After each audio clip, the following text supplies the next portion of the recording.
Every Codex user has thousands of their own prompts sitting on their disk right now. And if you don't know or care, you should. All of your questions, every half-formed idea, it's all in a file named history.jsonl. It isn't hidden.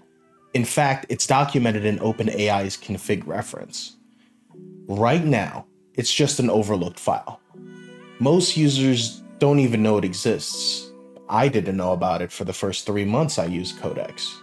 Each line is a JSON object with a timestamp, session ID, and the text you sent it.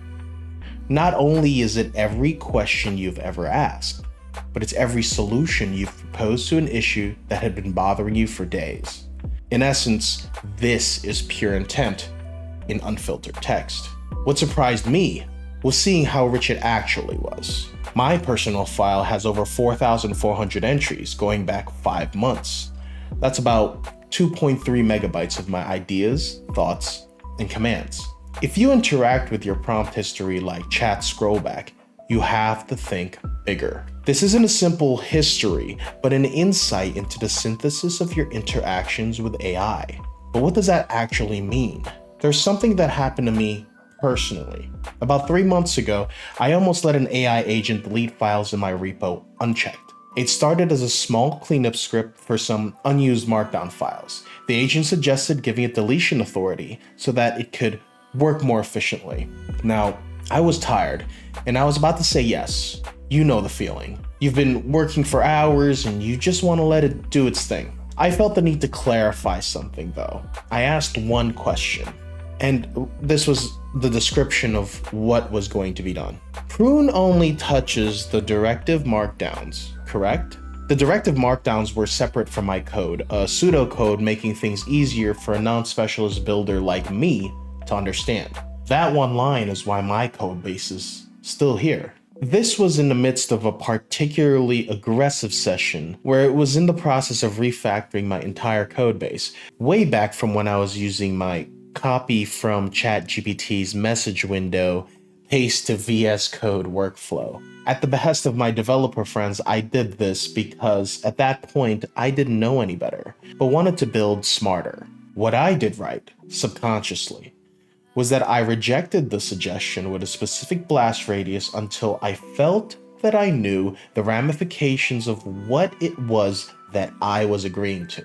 I had this feeling that giving this brilliant literalist the ability to delete without consulting me first could lead to unintended consequences at best and runaway catastrophes at worst. Things that propagated silently in the background. I only really interacted with it because I was speaking out loud while I was typing the command. Natural language only flows mind to speech. When you pass it through transcription when you type, it gives you mental pause, just enough to doubt your gut. That can hinder your process. And no matter how technical you are, the best course of action is to nurture the curiosity and appeal to your common sense. Think skeptically until you get your clarification. Don't touch this, don't run that, don't decide things without educating me. It feels slower, but the work gets better and we avoid worst case scenarios. That prompt was hiding in my corpus, and I'd forgotten that moment, and I truly didn't understand the effects until I started asking the questions, and they didn't even have to be the right ones. I hadn't forgotten the discipline, but it does help to look inwardly in verbatim introspection. That's a way for us to engage what we actually said and analyze it. This is something we've never really had the ability to do before, unless we actively sought it out. That's when I realized my prompt history wasn't a log. It was a research asset. But there was a huge problem. Codex had its own file, Claude Code had nothing. Each model captured a piece of my thinking, but none of them talked to each other. And every time I closed the session, hours of articulation just vanished. I needed one place, all my own thinking across every tool, a universal corpus or body. I built the system on top of this data. It captures every prompt I sent to Claude Code automatically. It imports my entire Codex history, and it classifies the prompts into themed buckets. It groups them by session with summaries and lets me ask the corpus questions in plain English. The earlier we can start to log everything, the better we can start to communicate with AI. Models are getting better and better with every new model release, which honestly seems like every other week. I'm predicting a paradigm shift. Instead of learning a prompting system and its structures, we'll end up advancing to a new reality where we have to learn to discover and understand our thinking patterns and leverage AI to better communicate our true intentions and goals to itself. Once you can ask your prompt history questions, you start learning things about yourself through the lens of the AI you're interacting with. And 3 of these things stand out. 1. The best prompts I've ever written weren't the cleverest or the most structured. They were the ones that sought out edge cases, looking beyond and trusting the model to arrive to a reasonably good path to the general framework I had in mind. 2. I have more abandoned threads than finished features. The corpus made that visible. How to leverage that information is up to me, and I've got a couple of ideas. 3. My articulation got tighter over 5 months.